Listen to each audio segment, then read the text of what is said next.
मौसा गोटे छोट केबे भावे यहाँ कौन मात्र यहाँ कौन प्रकार साहय बोली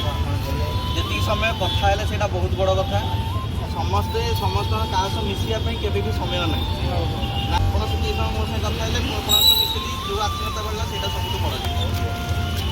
बहुत बहुत धन्यवाद।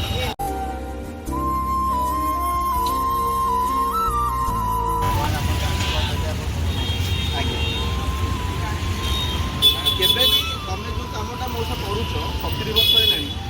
कौन गोटे लोक आज पर्यटन मु दुनिया देखनी जे 70 वर्ष पर्यटन गोटे जगह गोटे पेशा को धरिकी कम कर मुझे लोक मान मिसी तुम से धैर्य अच्छी से सहिष्णुता अच्छी से बल अच्छी से आत्मविश्वास अच्छी बोली आसी 70 वर्ष गोटे जगह बहुत बड़ कथा के भावन मो छुआ मो कौन कले न कले भगवान कौन देते न देते जी आम पाखे समय अच्छी जहाँ अच्छे हम कर नमस्कार।